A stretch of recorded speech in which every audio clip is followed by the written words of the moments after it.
सरकार जैसा मैंने कहा कि अलग अलग मुद्दों के ऊपर फेल हुई है। उस गवर्नमेंट पे क्या उम्मीद की जा सकती है जिस पार्टी से और गवर्नमेंट से अपना मंत्रिमंडल ही पूरा ना बन पाए। 3 मंत्री के पद इनके खाली हैं और सीपीएस के ऊपर इनका बिल्कुल जिसको कहते हैं कि हटने की तलवार लटकी हुई है। तो मंत्रिमंडल का गठन इनका दिल्ली और हिमाचल का तालमेल ना होने के कारण लटका पड़ा है।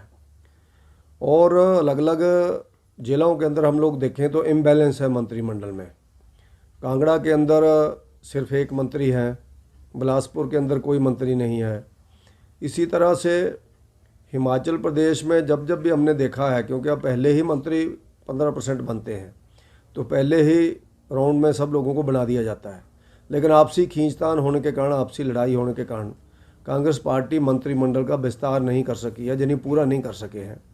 और 1 साल पूरा होने को है और मंत्रिमंडल का विस्तार नहीं होता तो हिमाचल प्रदेश का काम भी सफ़र होता है, क्योंकि एक एक मंत्री के पास 5-5, 6-6 डिपार्टमेंट हैं।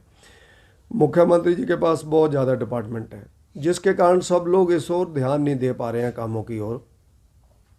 तो जो गवर्नमेंट तो मंत्रिमंडल बनाने में ही नाकाम हुई है, तो गारंटियों के मामले में तो क्या इनसे कहा जाए, उस मामले में तो जो सफल हुए ही है।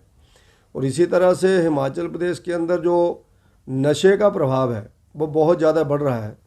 जो एनडीपीएस की इनकी रिपोर्ट है पिछले 1 साल की, जो 7 महीने की रिपोर्ट है, सितंबर तक 1715 केस इनके रजिस्टर्ड हो चुके हैं।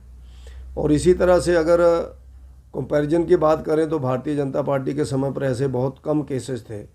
और अभी भी मैं जो मान के चलता हूँ कि इतने केसेस तो रजिस्टर्ड हैं, अनरजिस्टर्ड कितने होंगे जो पॉलिटिकल दबाव के अंदर रोके गए। और ऐसे कितने हैं लोग जो नशों का व्यापार कर रहे हैं जिनको पकड़ा नहीं गया गवर्नमेंट की लापरवाही के कारण। तो यानी 2000 के लगभग केस पे एक ही साल के अंदर बढ़ना, ये हिमाचल प्रदेश जैसे शांत प्रदेश के लिए बहुत ही अलार्मिंग स्थिति है। और जिसका उदाहरण हमारे सामने एनआईटी हमीरपुर में एमटेक कर रहे नौजवान साथी की मौत का उदाहरण हमारे सामने आया है, ओवरडोज के कारण, जो प्रथम दृष्टया में देखा गया है।